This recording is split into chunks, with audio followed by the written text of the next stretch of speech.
भगवान शिव बताते हैं असली दुख क्या होता है। आज मैं आप सभी को भगवान शंकर की बड़ी ही अद्भुत कहानी सुनाने जा रही हूँ। एक बार भगवान शिव पृथ्वी लोक पर भ्रमण करने के लिए गए तो उन्होंने एक युवक को देखा। वह युवक ईश्वर को दोष देता जा रहा था। वह अपने जीवन से निराश था, दुखी था। यह सब देखकर भगवान शिव एक महात्मा का रूप धारण करके उस युवक को असली दुख के बारे में ज्ञान देते हैं। तो चलिए इस कहानी के माध्यम से समझते हैं कि असली दुख क्या होता है। अगर आप यह कहानी सुन रहे हैं तो पूरा सुनिएगा। इस कथा को आधा अधूरा छोड़कर जाने की गलती मत करिएगा, क्योंकि इस कथा को सुनने वाले को मन चाहे फल की प्राप्ति होगी। इस कथा को पूरा सुने। आप शिव भक्त हैं तो भोलेनाथ का अनादर न करें। कमेंट में ओम नमः शिवाय या हर हर महादेव अवश्य लिखें। सुख और दुख एक ही सिक्के के दो पहलू हैं। सुख और दुख हमारे जीवन में लगातार आते ही रहते हैं और हमें लगता है कि हमारे जीवन में हजारों दुख है, हजारों समस्याएं हैं। लेकिन अगर आप वास्तविक तौर पर देखें और अगर आप इस बात को अच्छी तरह से समझें तो आप यह समझ पाएंगे कि हमारे जीवन में केवल एक ही दुख होता है। और वो कौन सा दुख है और उस दुख का निवारण क्या है, उस दुख का समाधान क्या है, हम यही जानने की कोशिश करेंगे इस कहानी के माध्यम से। एक समय की बात है, एक गांव में एक व्यक्ति रहता था। उसका नाम हरिहर था। वह बड़ा आलसी था और अपने जीवन से बहुत निराश था। उसका कारण यह था कि उसने अब तक अपने जीवन में कुछ भी हासिल नहीं किया था। वह कुछ भी नहीं करता था। उसके घर वाले भी इस बात से बहुत परेशान रहते थे। वह चाहते थे कि वह बाहर जाकर कुछ अच्छा काम करे, कोई अच्छी नौकरी करे, लेकिन वह उनकी एक नहीं सुनता था। उसके घर वाले दूसरों का उदाहरण देकर उसे ताने मारते थे, उसे तरह तरह की बातें कहते थे, लेकिन उसे कोई फर्क नहीं पड़ता था। जबकि उसके सारे मित्र कामयाब हो चुके थे।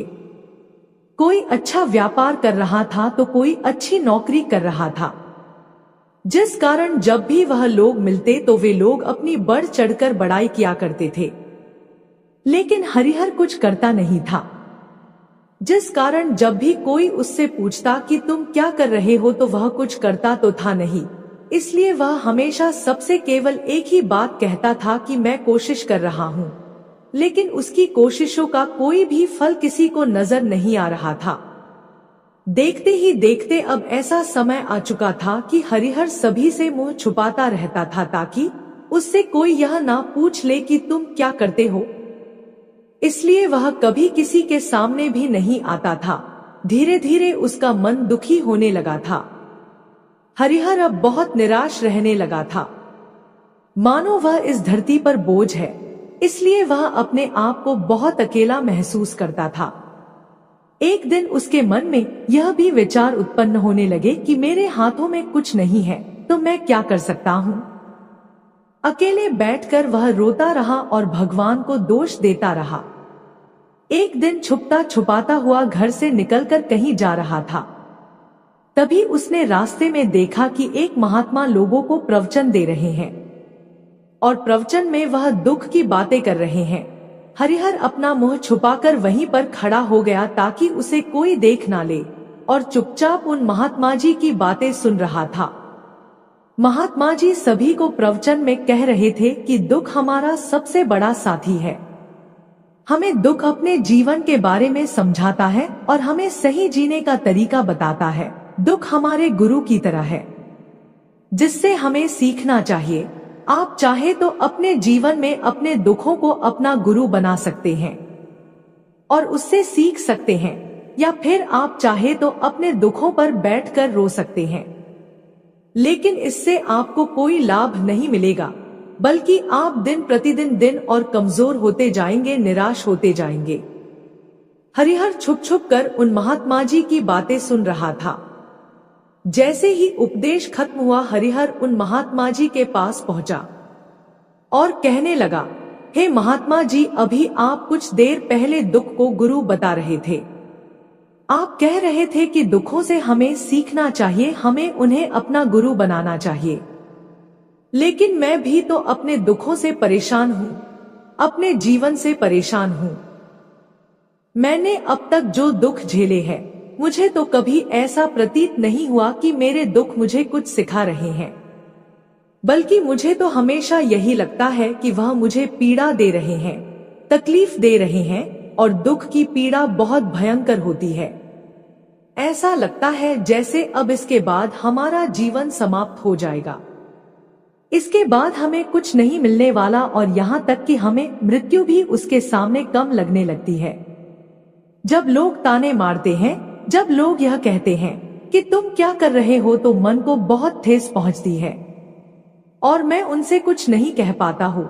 हरिहर की बातों को सुनकर महात्मा जी कहते हैं, बेटा तुम्हें क्या दुख है और तुम दुख के बारे में ऐसी बातें क्यों कर रहे हो। हरिहर ने अपने ऊपर बीती हुई सारी बातें उन महात्मा जी को बता दी और कहने लगा, है महात्मा, क्या आपके पास मेरे दुख का कोई समाधान है।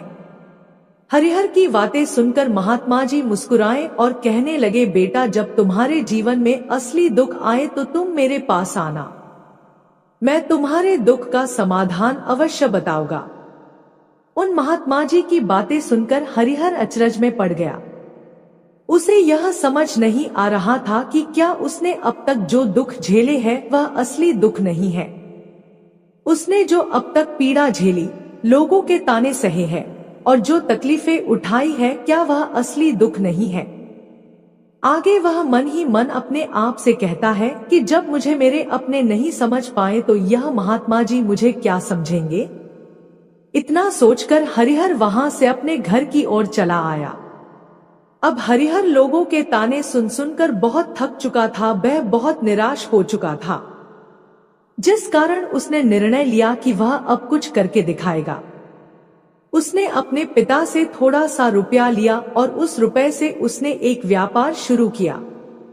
उसके पिता बहुत खुश थे कि कम से कम मेरा बेटा कुछ करने का प्रयास तो कर रहा है, लेकिन उसे व्यापार में कोई सफलता नहीं मिल रही थी, जिस कारण वह बहुत ही हताश हो चुका था, वह बहुत निराश हो चुका था। हरिहर को यह समझ नहीं आ रहा था कि वह क्या करे, किस तरह से अपने व्यापार को आगे बढ़ाए। तभी उसके पिता ने उससे कहा, बेटा कोई बात नहीं, इसी तरह से प्रयास करते रहो, आज नहीं तो कल सफलता अवश्य मिलेगी। हरिहर ने अपने पिता की बात मानी। हरिहर अब अपने व्यापार में और भी कड़ी मेहनत करने लगा। धीरे धीरे उसे सफलता मिलने लगी और फिर उसने रफ्तार पकड़ ली। देखते ही देखते केवल 2 साल के अंदर वह एक बहुत बड़ा व्यापारी बन गया। अब उसके पास धन दौलत की कोई कमी नहीं थी। जो लोग हरिहर को पहले ना पसंद किया करते थे, वही लोग अब उसे पसंद करते थे, उसकी चिंता करते थे, उसके कार्यों की सराहना करते थे। उसके माता पिता भी अब अपने बेटे से बहुत खुश थे और उसकी सफलता से अत्यंत प्रसन्न भी थे। धीरे धीरे हरिहर के मित्रों की संख्या लगातार बढ़ती जा रही थी। हरिहर के कुछ मित्रों ने उसे यह भी सलाह दी कि उसे अपना व्यापार और तेजी से बढ़ाना चाहिए, उसे अपने व्यापार को और फैलाना चाहिए। जब तुम आज केवल इस नगर के सबसे बड़े व्यापारी हो, तब तुम इतना खुश हो, तुम्हारे साथ बहुत सारे लोग हैं। वहीं पर तुम सोचो कि जब तुम इस राज्य के सबसे बड़े व्यापारी बन जाओगे, तब तुम्हारे यहाँ पर लोगों की भीड़ लग जाएगी। लोग तुमसे मिलने के लिए समय निकालेंगे, यहाँ तक कि इस राज्य का राजा भी तुमसे मिलना चाहेगा, तुम्हारी तारीफ करेगा, और यदि कभी ऐसी जरूरत आ पड़ी तो वह तुमसे धन भी उधार लेने के लिए अवश्य आएगा। हरिहर को अपने दोस्तों की यह बात बहुत पसंद आई। हरिहर ने सोचा कि मेरे मित्र सही कह रहे हैं, मुझे अपने व्यापार को और बड़ा करना चाहिए और फैलाना चाहिए, तभी तो हर कोई मेरे बारे में जान सकेगा, हर कोई मुझे पहचान सकेगा। उसने बिना देरी किए, समय को बिना गवाए अपने व्यापार में और मेहनत करने लगा। लेकिन अब की बार उसके मन में धैर्य नहीं था। जिस कारण उसने कुछ अनुचित कदम उठाए ताकि उसका व्यापार जल्दी से जल्दी और बड़ा हो जाए। उसने कई लोगों से अधिक मात्रा में धन उधार ले लिया, जिससे उसके ऊपर काफी कर्ज बढ़ चुका था। और इतना ही नहीं, वह यहाँ पर नहीं रुका, उसने अधिक से अधिक मुनाफा कमाने के चक्कर में अपने माल की गुणवत्ता को भी खराब कर दिया, जिससे अब उसके माल में वह बात नहीं रह गई थी जो पहले हुआ करती थी। लेकिन वह अपने मित्रों की बात सुनता रहा, जैसा उसके मित्र कहते थे वह वैसा ही करता चला जा रहा था। यहाँ तक कि उसने अपने व्यापार को और भी तीव्रता से बढ़ाने के लिए अपने दूसरे छोटे व्यापारियों के खिलाफ षड्यंत्र भी रचना शुरू कर दिया, जिस कारण उसके मन में अब पहले जैसा वह सुकून नहीं था। उसे अब रातों को नींद नहीं आती थी। अब उसके मन में केवल एक ही विचार रहता, किस तरह से उसका व्यापार पूरे राज्य में फैल जाए और वह इस राज्य का सबसे बड़ा व्यापारी बन जाए। इसलिए वह दिन रात केवल इसी मेहनत में लगा रहता कि उसका व्यापार जल्दी से जल्दी और बड़ा हो जाए। हरिहर के पास नौकर चाकर सभी सुख सुविधाएं थी, लेकिन उसके बावजूद भी उन चीजों का लाभ नहीं उठा पा रहा था, क्योंकि उसका पूरा ध्यान केवल अपने व्यापार को और उन्नति पर ले जाना था। एक दिन हरिहर एक मार्ग से होकर गुजर रहा था, तभी रास्ते में हरिहर को उन महात्मा का आश्रम दिखाई पड़ा। यह देखकर वह उन महात्मा जी के पास गया और उनसे कहने लगा, हे महात्मा जी, आपने कहा था कि जब मेरे जीवन में कोई असली दुख आए तब मैं आपके पास आऊं। आज इसलिए मैं यहाँ पर आया हूँ। आज मैं बहुत दुखी हूँ। मैं रातों को सो नहीं पाता। मेरे पास सब कुछ होते हुए भी मैं उनका लुत्फ नहीं उठा पाता। उसने अपनी सारी बातें महात्मा जी को बताई। महात्मा जी हरिहर से कहते हैं, बेटा, जब तुम पहली बार आए थे तब भी तुम बहुत दुखी थे, लेकिन तब तुमने अपने दुख से क्या सीखा? महात्मा जी की बातें सुनकर हरिहर बोला, है महात्मा जी, जब मैं अपने जीवन में कुछ नहीं कर पा रहा था तब मैंने अपने दुखों से यही सीखा था कि केवल सोचने मात्र से कुछ नहीं होगा, उसके लिए हमें कुछ करना भी पड़ेगा। और केवल कोई कर्म करना ही सफलता नहीं है, उस कर्म को उसके अंजाम तक पहुंचाना हमें सफल बनाता है। फिर चाहे रास्ता कैसा भी हो, फिर चाहे परिस्थितियां कैसी भी क्यों ना हो, फिर चाहे कितनी ही बाधाएं आपके रास्ते में क्यों ना आ जाए, चाहे ऐसा क्यों ना लगने लगे कि अब हमारे जीवन में कुछ नहीं बचा, हम कुछ नहीं कर सकते, तब भी हौसला बनाए रखो, उम्मीद नहीं छोड़नी चाहिए और अपने कार्य पर डटे रहना चाहिए। यह सोचकर कि जब तक मैं अपने कार्य को सफल नहीं कर लेता, जब तक मैं अपने लक्ष्य तक नहीं पहुंच जाता, तब तक मैं इस कार्य को करता रहूंगा। मैं इस कार्य में अवश्य ही सफल होकर रहूंगा, क्योंकि लोग केवल सफल लोगों को महत्व देते हैं, उनके कर्मों को नहीं। हरिहर की यह सारी बातें सुनकर वह महात्मा जी कहने लगे, बेटा, जब तुम्हारे जीवन में असली दुख आए तब तुम मेरे पास आना, मैं तुम्हारी समस्या का समाधान अवश्य करूंगा।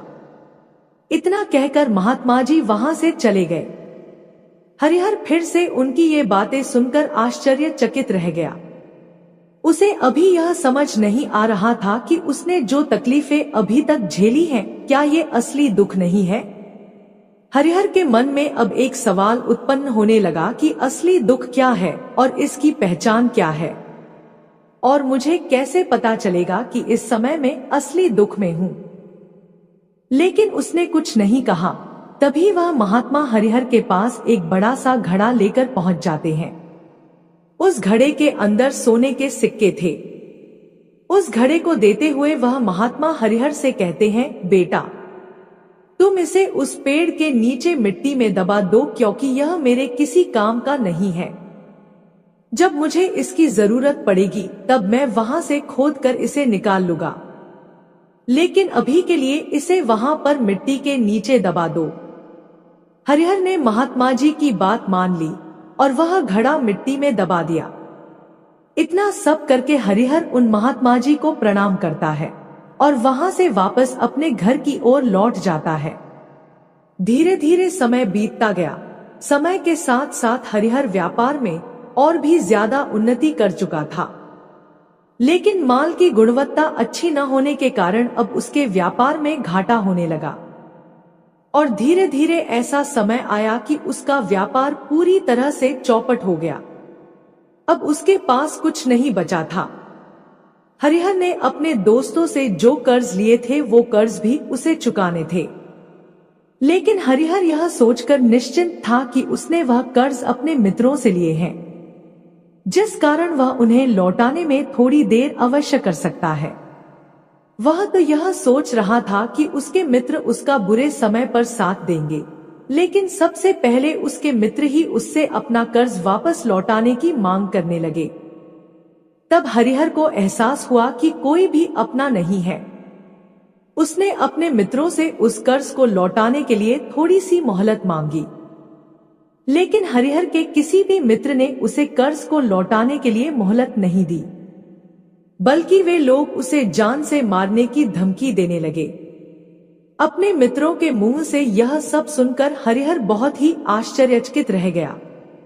वह जो कुछ सोच रहा था उसके साथ सब कुछ उल्टा हो रहा था। व्यापार के चलते उसके बहुत मित्र और शुभचिंतक बने थे, पर वह सब उससे दूर जाने लगे थे। हर कोई उससे पीछा छुड़ाना चाहता था, कोई भी उसका साथ नहीं देना चाहता था। धीरे धीरे उसकी सारी संपत्ति नीलाम हो गई। अब उसके पास कुछ नहीं बचा था, वह सड़क पर आ चुका था।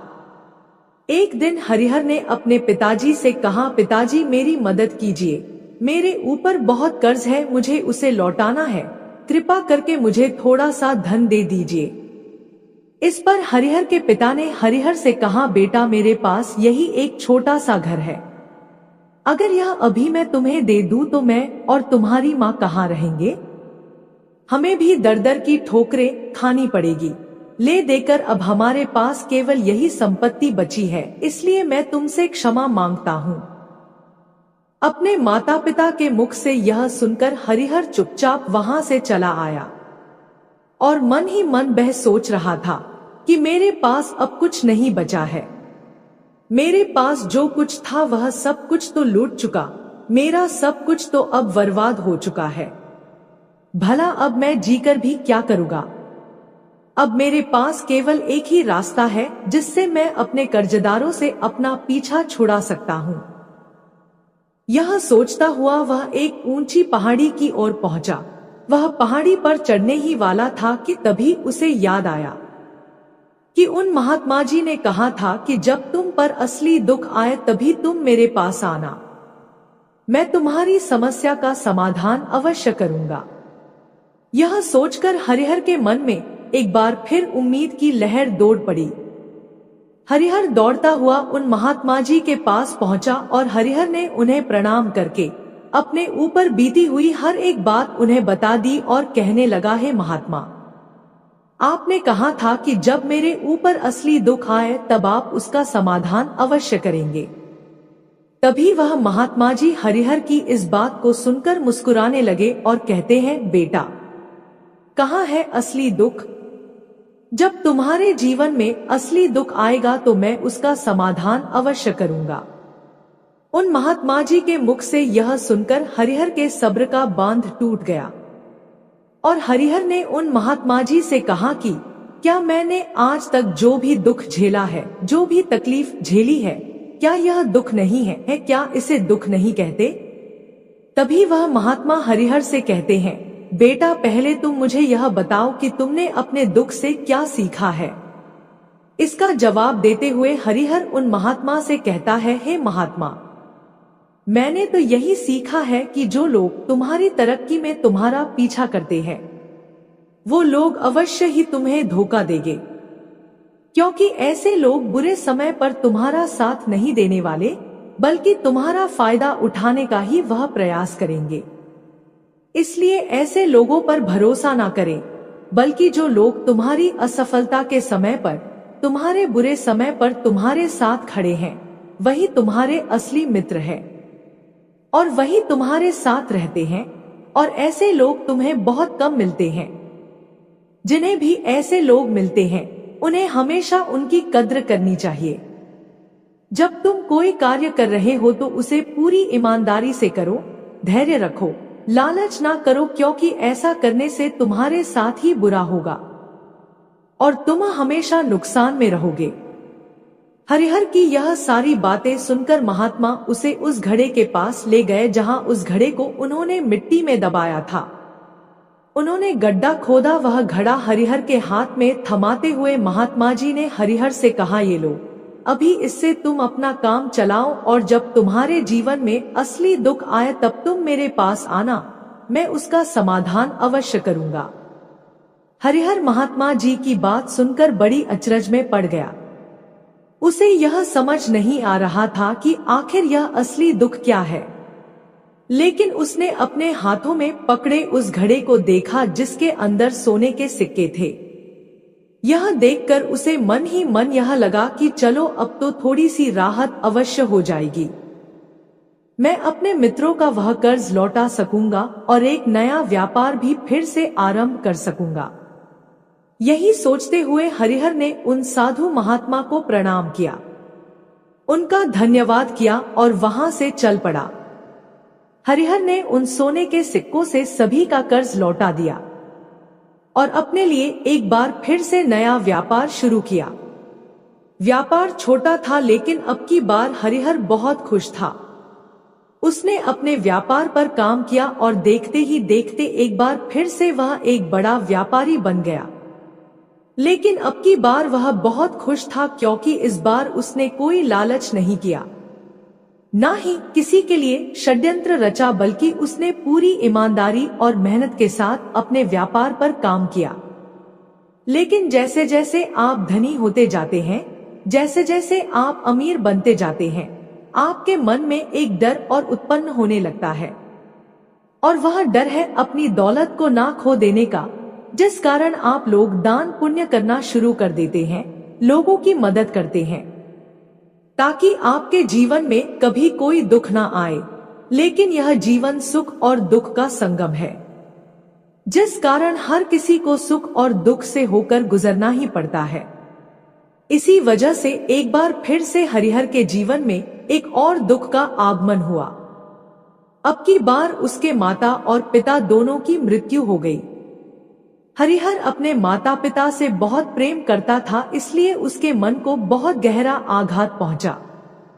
जब आखिरी बार वह उन्हें देख रहा था तो उसके मन में हजारों सवाल उत्पन्न होने लगे। उसने सोचा कि जिस संपत्ति के लिए वह हमेशा लड़ते झगड़ते रहते थे, आज उसकी देखभाल के लिए कोई नहीं था। उसके माता पिता ने जो भी मेहनत की, जो भी अपने जीवन में इकट्ठा किया, सब यही रह गया, लेकिन अब सब कुछ खत्म हो चुका था। हरिहर का मन अब बहुत बेचैन हो रहा था। उसके मन में हजारों सवाल उत्पन्न हो रहे थे और वह अपने आप को बहुत अकेला महसूस कर रहा था। उसे बहुत खाली समय महसूस हो रहा था।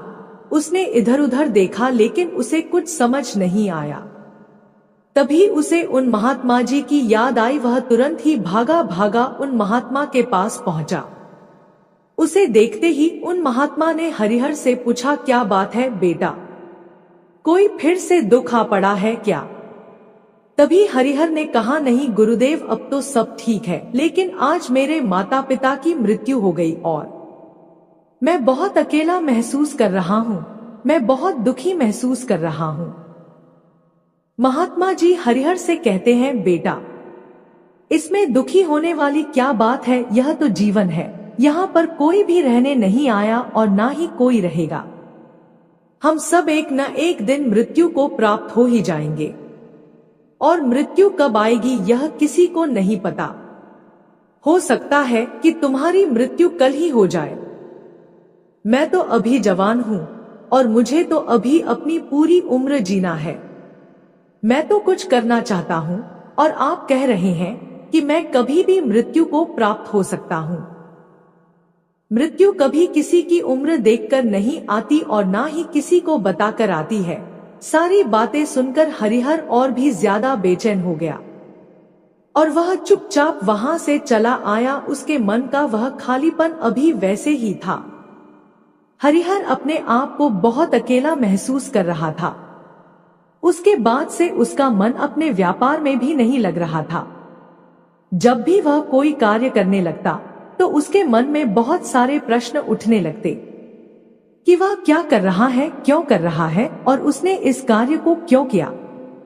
उसके मन में अब एक और प्रश्न उत्पन्न होने लगा था कि क्या हम यहाँ पर केवल इसीलिए आते हैं कि इस जीवन को भोगे और एक दिन मृत्यु को प्राप्त हो जाए? जीवन का असली मतलब क्या है? उसने कई विद्वानों से पूछा, अपनी तरफ से जो मुमकिन हो सकता था खोजबीन की, लेकिन उसे कोई संतोषपूर्ण जवाब नहीं मिल पा रहा था। और जब उसे कोई जवाब नहीं मिला तो उसका दुख और भी बढ़ गया, जिस कारण उसके मन की बेचैनी और भी बढ़ चुकी थी और उसे यह समझ नहीं आ रहा था कि वह क्या करे, कहाँ जाए, किससे पूछे। तभी उसे फिर से उन महात्मा जी की याद आई। हरिहर फिर से उन महात्मा जी के पास पहुंचा और उसने अपने मन की सारी बातें उन महात्मा जी को बताई। महात्मा जी हरिहर से कहते हैं, बेटा, आज पहली बार तुम्हारे जीवन में असली दुख उत्पन्न हुआ है, जिसे हम दुख कह सकते हैं, जो दुख कहलाने लायक है कि हमें पता ही नहीं कि हम क्या कर रहे हैं, कहाँ जा रहे हैं, क्यों जा रहे हैं, वह कौन है, क्या है, क्यों है, हम क्या करना चाहते हैं। तभी हरिहर उन महात्मा से कहता है, हे महात्मा जी, आप मेरे इस दुख का निवारण कीजिए।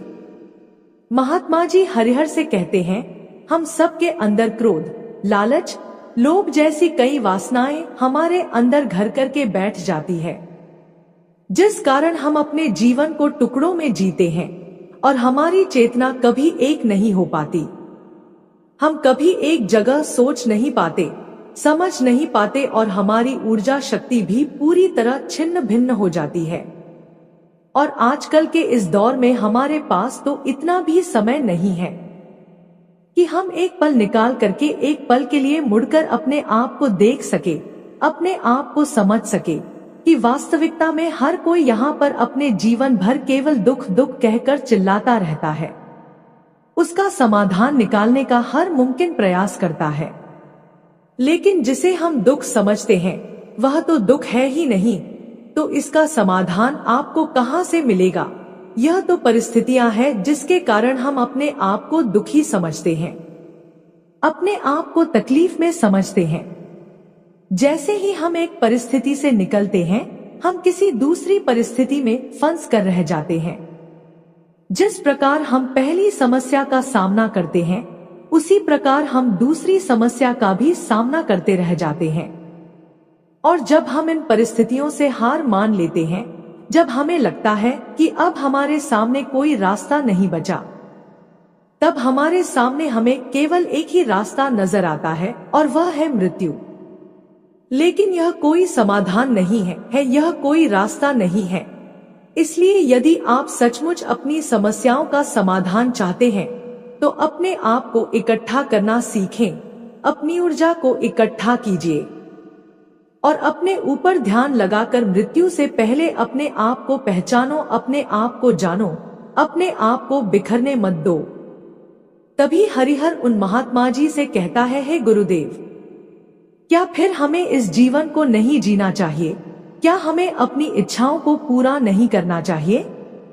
महात्मा जी हरिहर से कहते हैं, बेटा, हमें किसी से भी लगाव नहीं रखना चाहिए, हमें अपनी इच्छाओं को मार देना चाहिए, हमें ज्यादा संपत्ति इकट्ठा नहीं करनी चाहिए, क्योंकि हम मनुष्य की इच्छाएं, कामनाएं ऐसी होती हैं जैसे मानो कि एक पर्वत से गिरता हुआ झरना, जिस पर किसी का नियंत्रण नहीं है सिवाय देखते रहने के और परेशान होने के।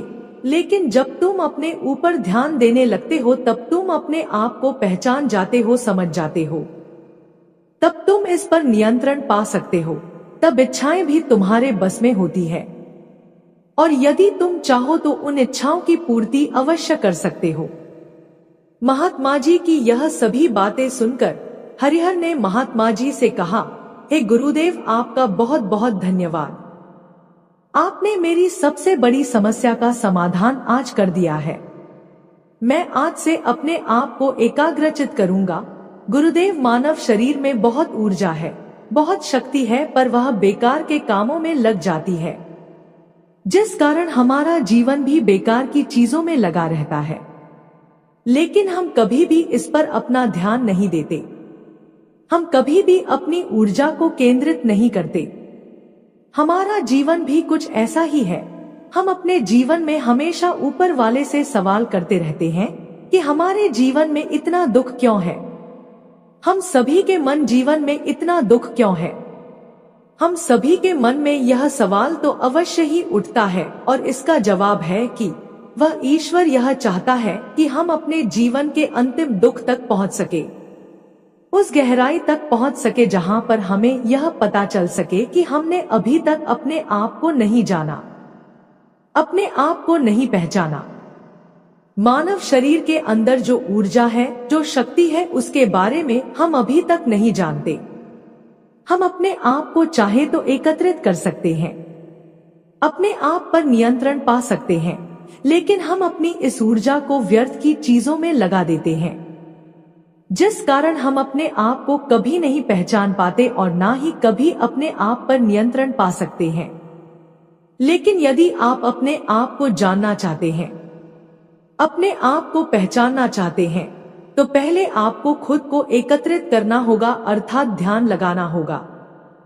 ध्यान से ही आप अपनी उन समस्याओं का समाधान निकाल सकते हैं। तभी आप अपने आप को पहचान सकते हैं, जान सकते हैं और अपने जीवन के हर दुखों का समाधान भी कर सकते हैं।